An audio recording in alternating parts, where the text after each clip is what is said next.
Welcome.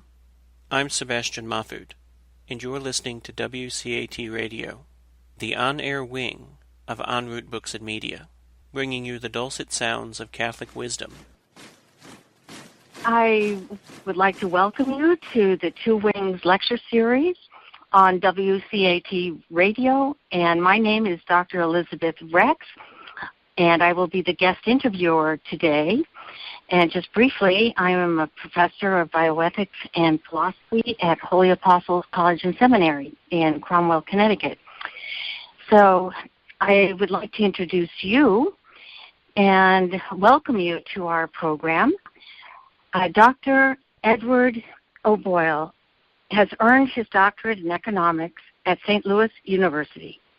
He is a senior research associate with Mayo Research Institute, specializing in personalist economics, the focus on economic agency in which homo economicus and the individualism of orthodox economics are replaced by the person of action and personalism.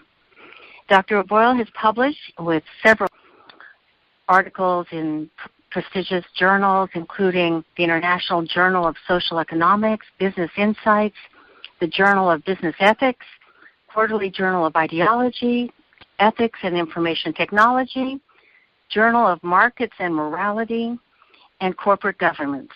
Dr. OBoyle has authored or edited books on economics, edited journal issues, contributed chapters in several books, and written an e-text for use in teaching principles of economics. He has taught economics in Poland, Ireland, and Italy. Dr. OBoyle is a past president of the Association for Social Economics and a recipient of his Thomas Devine Award for lifetime contributions to social economics and the social economy.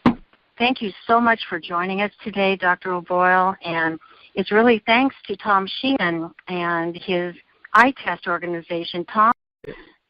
ITEST is the organization Institute for Theological Encounter with Science and Technology. And this is our 50th year, 2018. It was founded by Father Robert Brungs, S.J., in 1968, and for 50 years we have published a regular quarterly bulletin, and we've had annual conferences on a variety of subjects, not the least of which are economics, where Ed Boyle has been one of our speakers. So we find this whole topic well within our purview, in which you try to make this connection between faith and science. That's what ITEST's overall business is. And this kind of consideration within the realm of economics and science of, what's going wrong, where are the elders, as Ed has said, is something that we're very interested in, and our membership are paying attention to it. So with that, go right ahead. Well, thank you so much, Tom. And Dr. OBoyle, we would like you to give us a lecture on where have all the elders gone. Thank you so much for joining us. Thank you very much, Elizabeth and Tom. Would you like me to read from the report that I prepared? Yes. All right, I'll go right ahead and do that. Wonderful, thank you. The current spectacle at the Senate Judiciary Committee hearings on President Trump's nomination of Brett Kavanaugh to sit on the Supreme Court raises a lot of questions regarding Kavanaugh's fitness to serve on the court, but also our ability to govern ourselves. In the past several weeks, we have seen organized outbreaks of anarchy and warning signs of tyranny in the halls of Congress, challenging our democratic republic and constitutional rights. One question in particular captures our attention. Where have all the elders gone? Those members of Congress who intervene when the rhetoric and posturing get out of hand, who respectfully and privately tell their colleagues when they have crossed the line and are engaged in behavior that has the effect, if not the intent, of dividing Congress, who understand that the work of Congress is to find ways to put aside personal ambition whenever necessary in order to reach agreement. who hold fast to the truth that subduing personal ambition does not diminish the integrity of Congress, of members of Congress, but allows them to preserve and enhance their integrity by intelligent and free service to the good of all Americans. Personal ambition in political affairs is the equivalent of self-interest in economic affairs. Both are driving forces, but both are fraught with danger. In economic affairs, excessive self-interest can destroy a market economy by opening the door to serious abusers.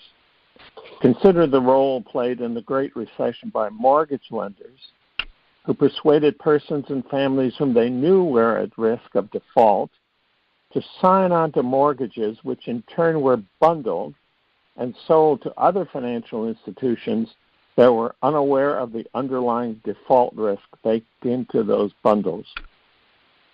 In political affairs, excessive ambition can destroy a representative democracy when one party is able, willing, and successful in denying the other party the opportunity to speak and be heard and be respected.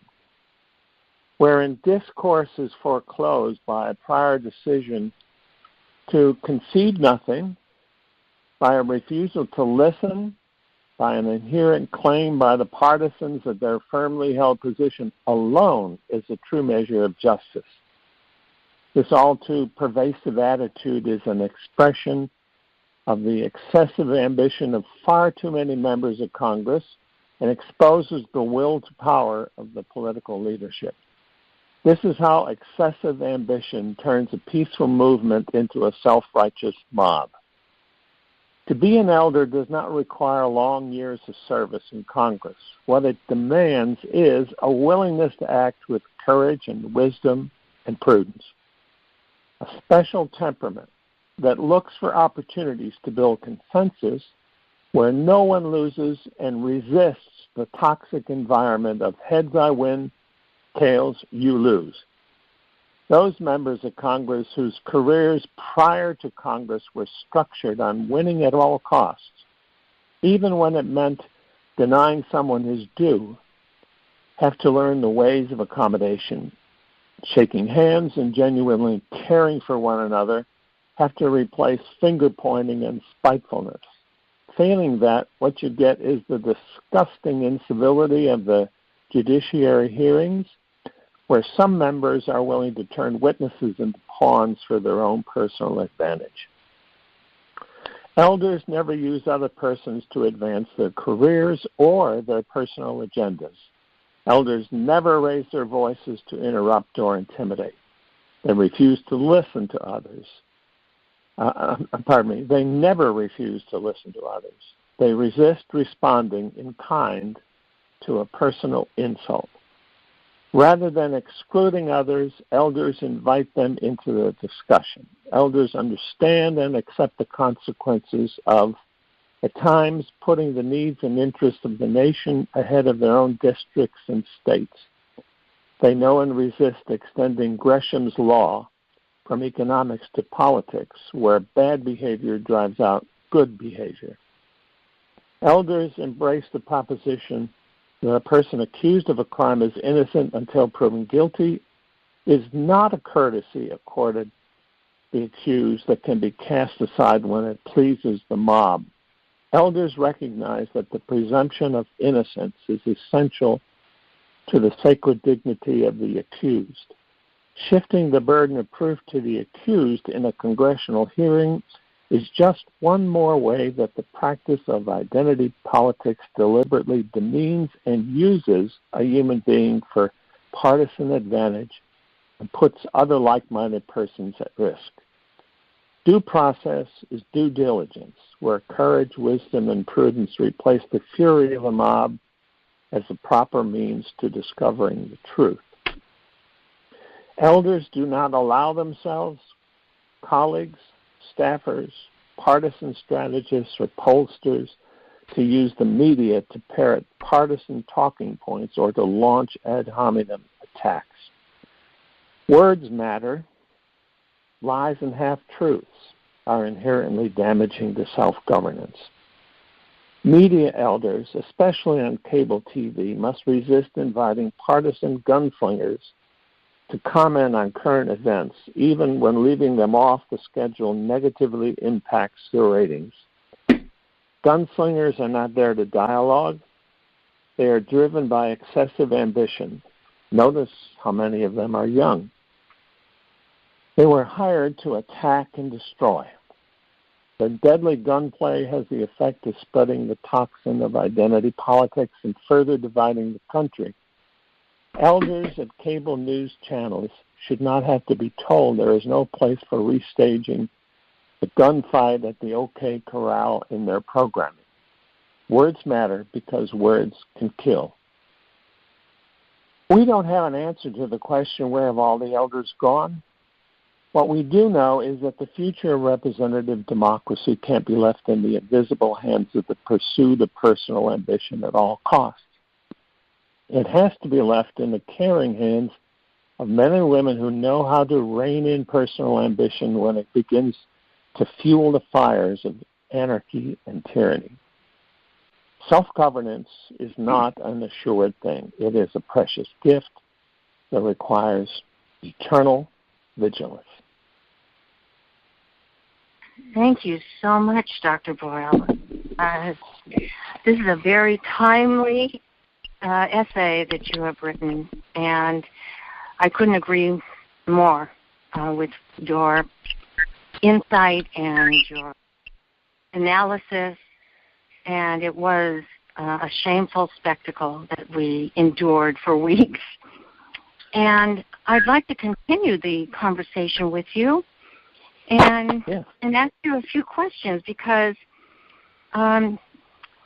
you talked about the threat of anarchy and tyranny in our country. Do you think that's overstating the situation, or is it appropriate at this point? Well, there are two answers to that. Yes, it is overstating it if we're talking only about the Kavanaugh nomination hearings. But no, it is not overstating it when we take into account the many violent protests of the past several years, which have involved mobs that are running amok in the streets, breaking windows, turning over cars, burning tires, chanting various kinds of aggressive and negative slogans like lock her up, shut up and stand up, or pigs in a blanket, fry like bacon, or hey, hey, ho, ho, so-and-so has got to go. And so I would say I don't think we're overstating it. It's really a difficult situation, and one would hope that we believe in law and order, and we believe in free speech. It's a difficult balance. So it's. I'd like you. Would you please maybe address the will to power? It looks like a lot of this rage and abusive behavior is an attempt to impose themselves. And so would you explain what you mean by the will to power? Well, in just a couple of words, what it really means is excessive ambition, which I talked about in the essay about how excessive ambition, whether we're talking about economics or politics, is and can be very dangerous, because what it does is that it tends in the direction of silencing the other parties in what should be a dialogue, and dismisses them and drowns them out and forces them to retreat. And I think it's a very dangerous thing. We've seen this before in last century, the will to power running amok in Europe. And I don't think that we are necessarily completely isolated from it in the United States. As a matter of fact, I think in my lifetime, we've probably run as close to this danger of anarchy and tyranny as I can recall.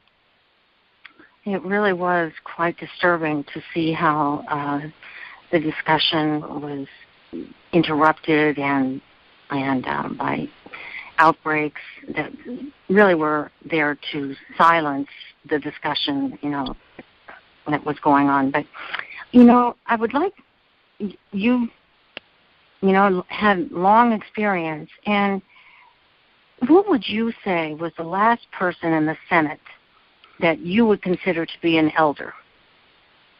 Well, the only person that comes to mind is Senator Daniel Patrick Moynihan.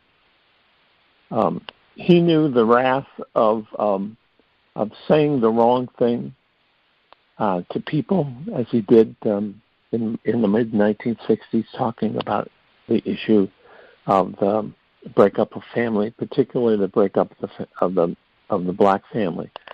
But he never became irate and never became angry, at least to my recollection. And I think he represents, as much as I've seen anyone in the Senate recently, following John Henry Newman's model for what an educated person is, a person with in his case, a gentlemanly manner. So I would say it would be Moynihan would be the last, but he's been gone for quite a while, and at the present time, I'm at a loss to find one. One of the reasons I was so interested in joining in today on your lecture is that I've been thinking, more good people need to run for office, need to run for the Senate, need to run for the House of Representatives. I was fascinated by your use of the Gresham law I studied economics, but I couldn't quite remember that. But the Gresham law explains how bad money drives out good money, and right. I found that very interesting. That maybe good people today, when they see such chaos, are wondering whether they should run for office or not. But you know what? To me, it's more important than ever for good people, Christians, Catholics, to run for public office. What do you think? I agree. I think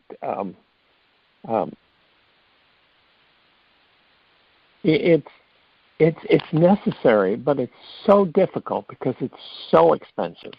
I mean, in terms of running for a Senate seat in a major state, in a state with a large population, can cost millions of dollars, and I don't know where good people will find that kind of money without having to make all kinds of commitments to issues and questions and projects that they may not otherwise find very attractive. I think we're stuck in a situation where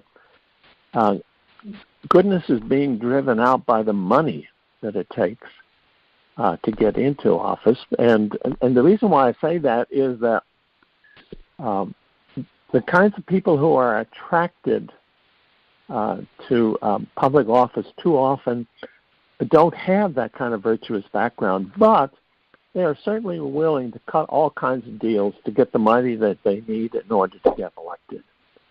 And so, can I throw in a couple of words here at this point? Sure, Tom. Go ahead, Tom.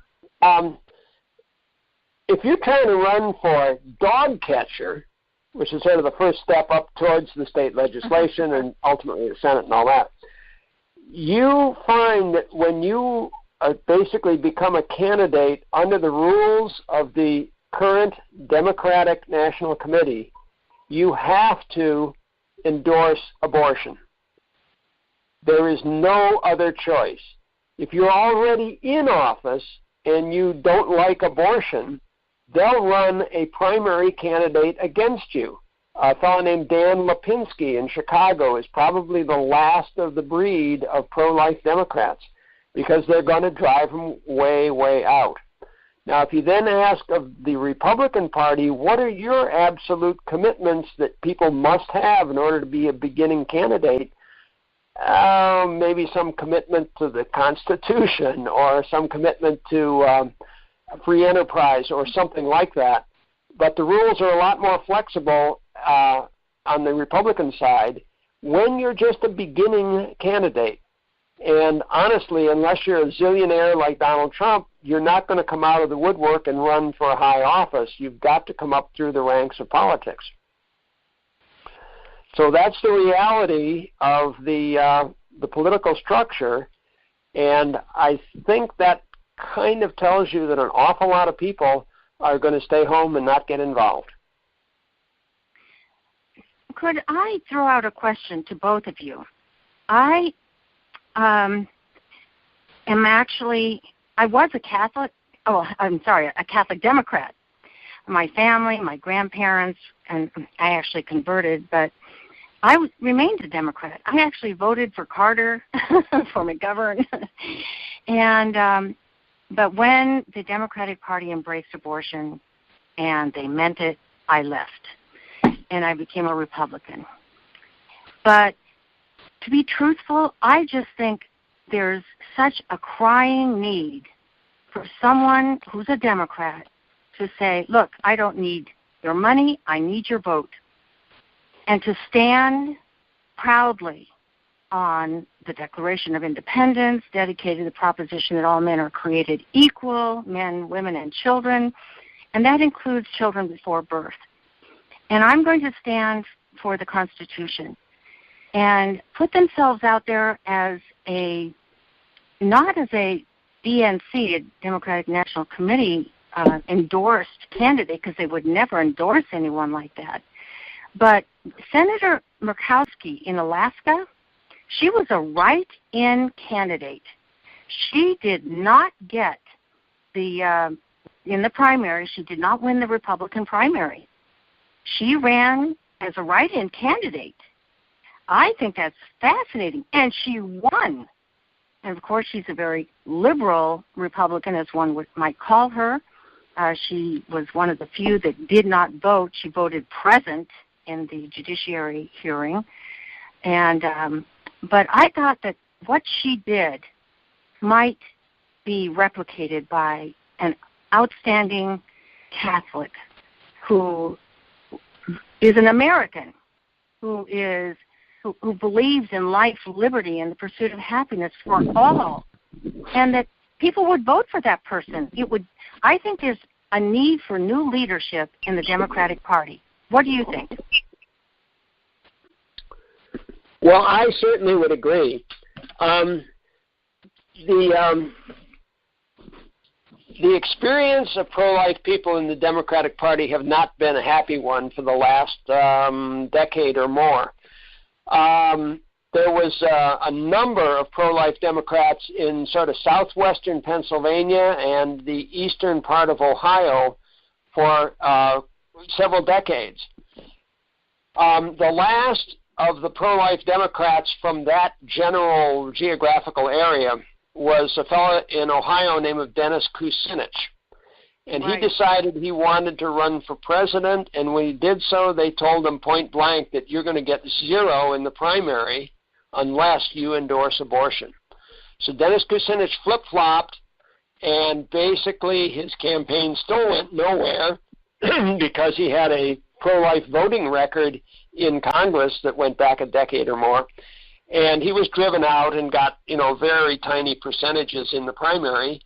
And eventually the people who bubbled up to the top were Barack Obama and Hillary Clinton. And the name of Dennis Kucinich is pretty much forgotten today. But other people that were pro-life Democrats, like John Murtha of Pennsylvania and so forth, all of them are gone now. And the only guy left is Dan Lipinski in Chicago. So to struggle your way through that primary system is very, very difficult. Now, meanwhile, over on the Republican side, the primary system tends to favor people who are not moderates but somewhat to the right.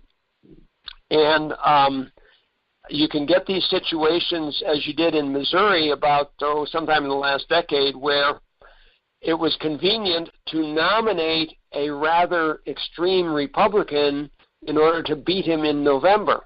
So lots of Democrats ran over to the Republican primary in Missouri and voted this guy in instead of more moderate Republicans. So that's a flaw in the primary system. But generally speaking, you have a system in which your primaries are attended by people who feel strongly on issues, in the Democratic case, strongly pro-abortion. In the Republican case, people somewhat more to the right of the spectrum.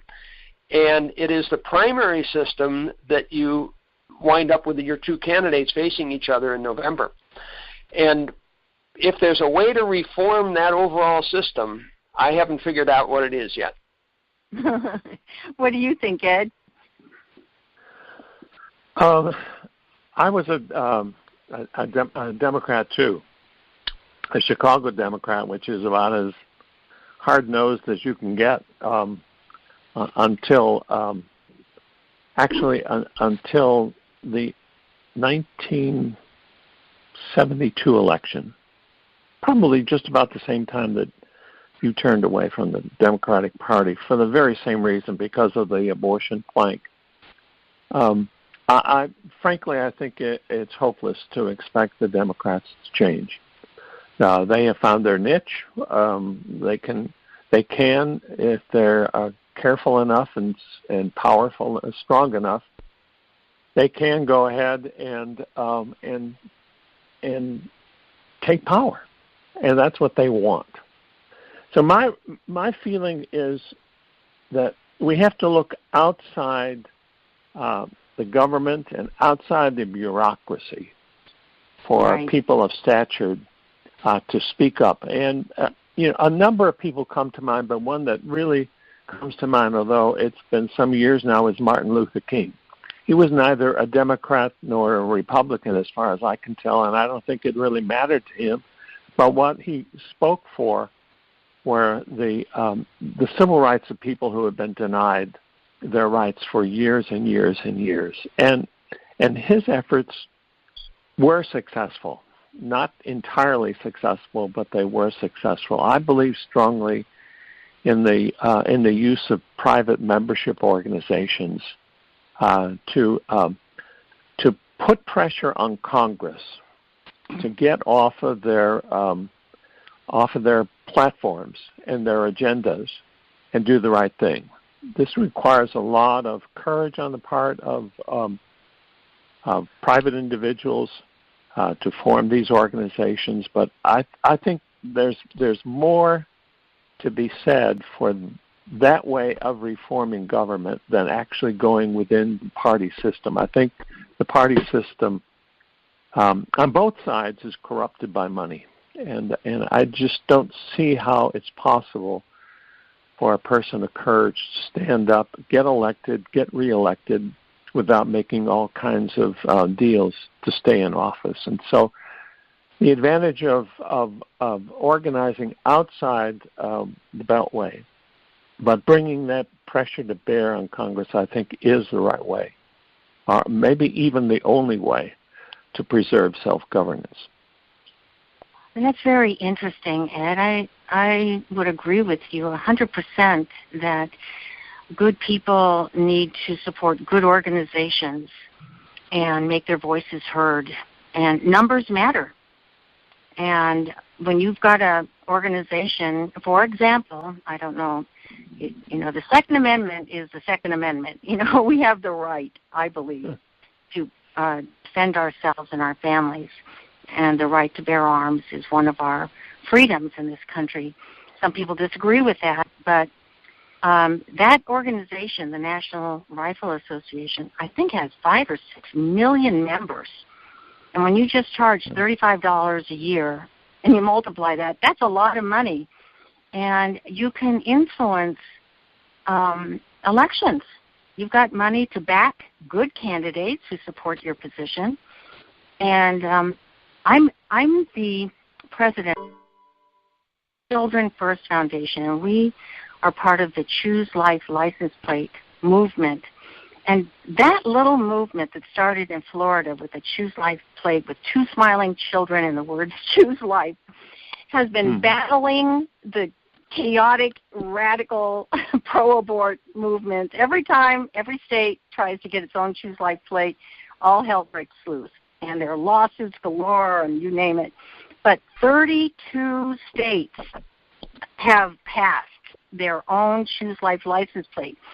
And it's raising millions of dollars. They've already raised like $26 million. I know in the grand scheme of things it's not a lot of money, but a little license plate is media. It's like a traveling billboard.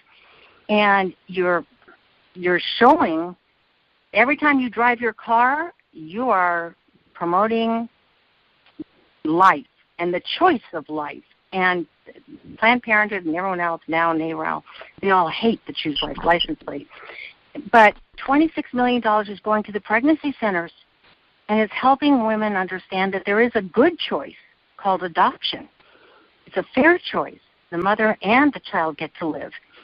And we have 2 adopted children, and my husband and I have been involved in it for many years. We had to stand up for freedom of speech in New York State. That's where we promoted it, and we got shut down.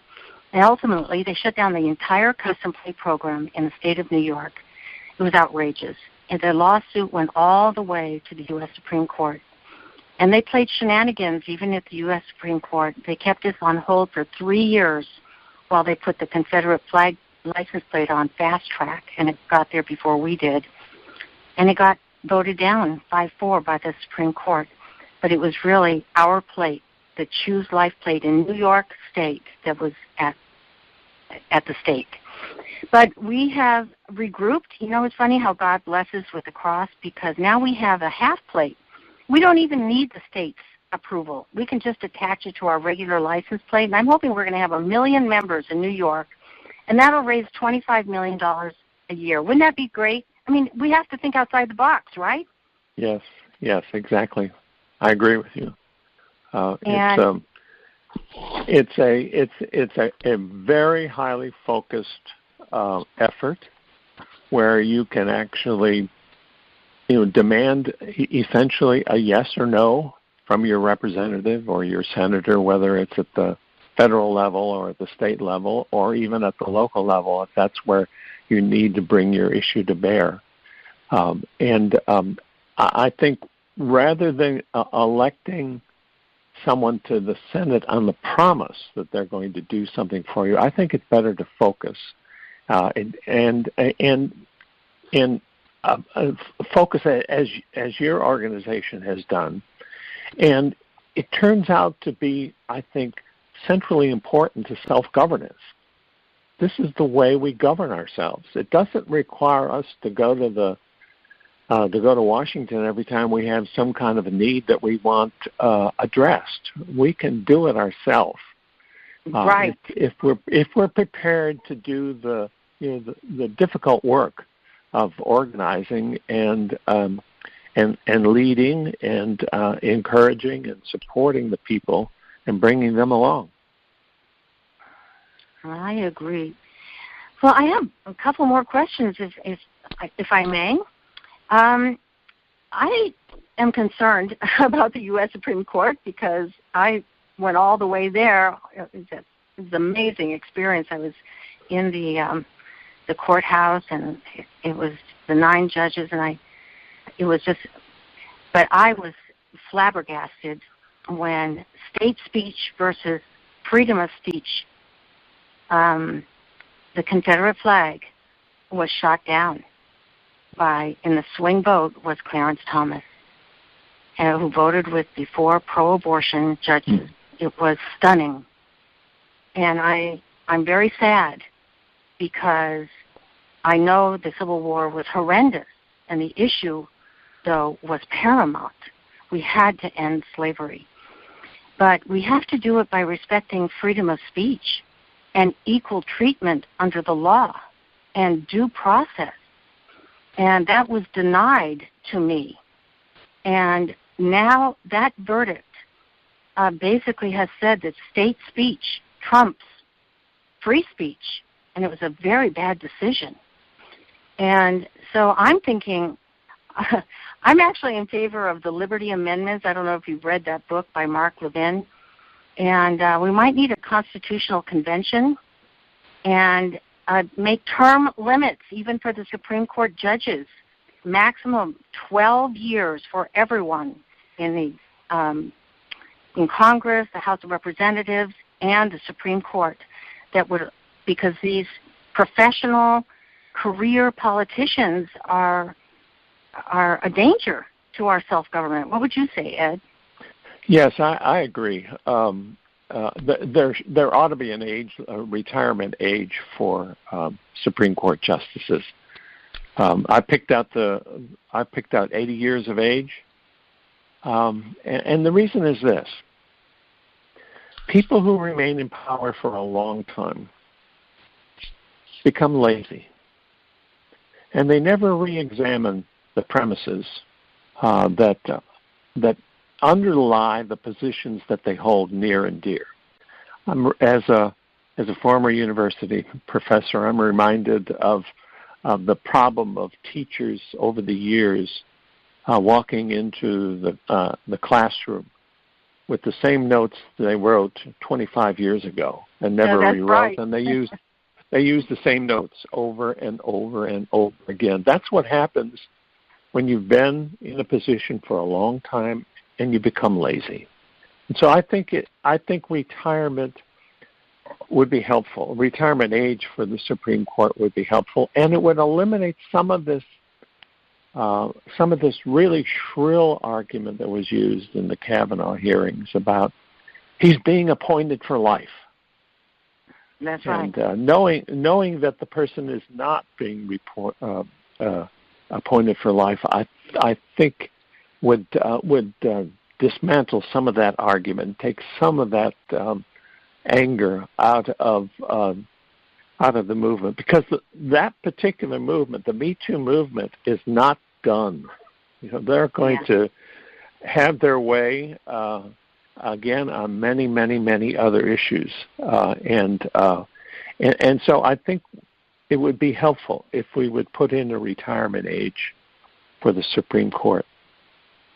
I'm not sure that I could agree to term limits, but I'm not really sure whether term limits for the Supreme Court would require a constitutional amendment. And I think that it does. Yeah, Ed and Elizabeth, it took a constitutional amendment to limit the presidency to 2 terms. That's right. That was a constitutional amendment to make that restriction. And I think that would be necessary for either the judiciary or the Congress side of the government. I think you're right. It would be a constitutional amendment or a constitutional convention. I really think our government has been corrupted. These radicals have figured out how to shut down free speech, how to interrupt and disrupt, and we have a danger that is looming. But, good people can fight back. We need to drown evil in the abundance of good, and we can maybe learn from their side, the hashtag #MeToo. Well, couldn't we, use the social media to organize ourselves in a more effective way for what is good and necessary for change in our country? What do you think? I agree. What comes to mind is that private organizations, whether they use the social media or not, private organizations that are influential in Washington are called lobbies. And lobbies is a dirty word.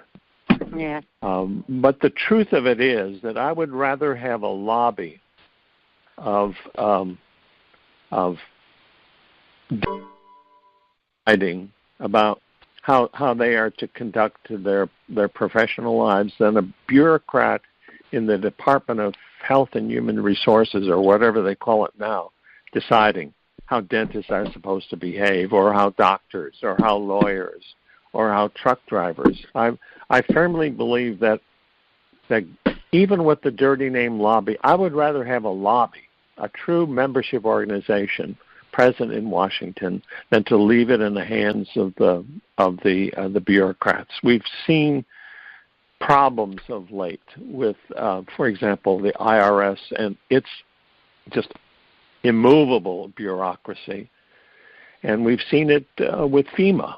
They simply don't know how to respond. That's they right. Don't. And I think partly it's because they are not touched by the needs that people have, and the needs that they are petitioning Washington to help them with. So I'm all for a lobby. If the lobby is reasonable, if it doesn't get into violence, if it doesn't get into anger, if it's not in your face, but that it's working transparently and presenting its views to Congress openly and fairly, that's what I think is important to self-governance.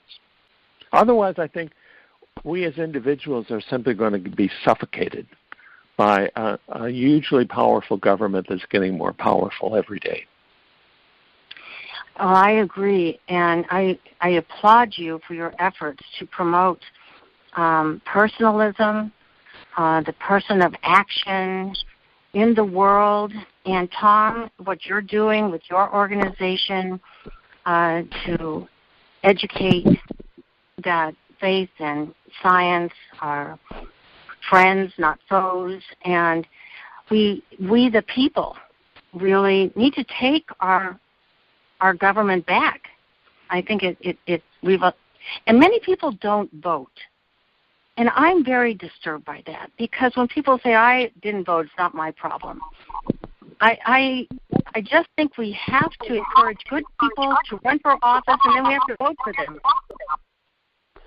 That is certainly quite true. The apathy of voters, particularly in a non-presidential year, is a real worry in terms of the quality of government that we get.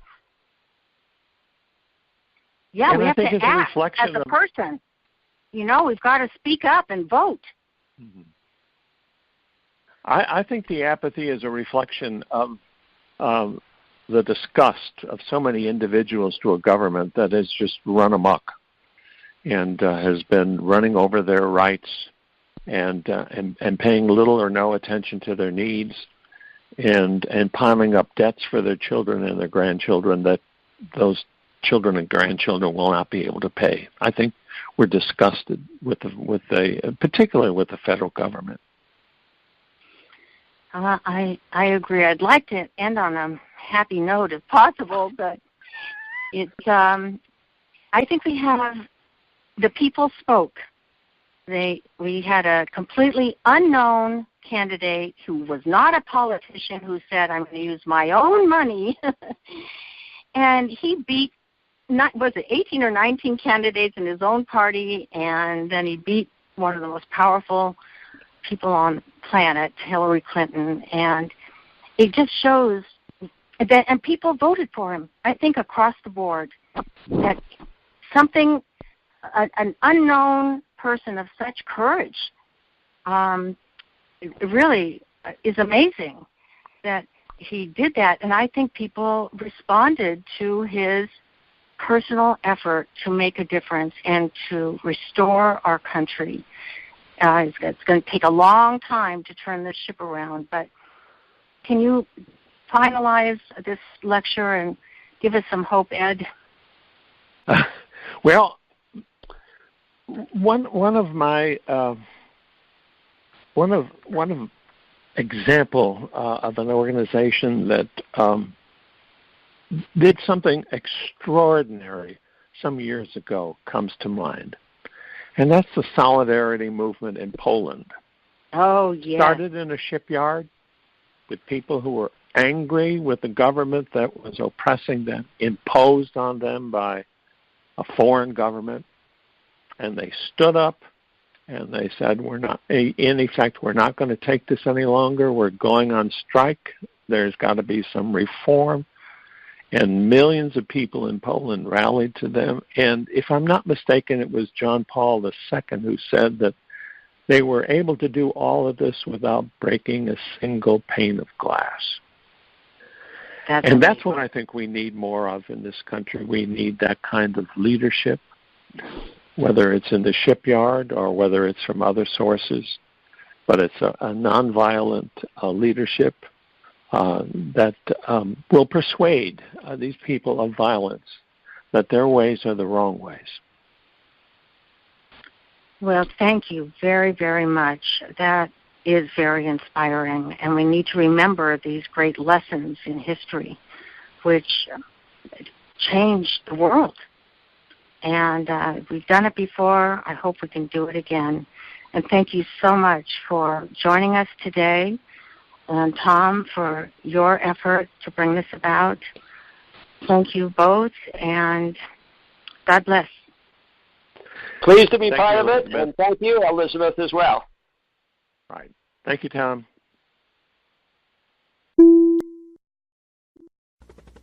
We hope you enjoyed the program and will join us back for another show on WCAT Radio. This is Sebastian Mahfood. Good day.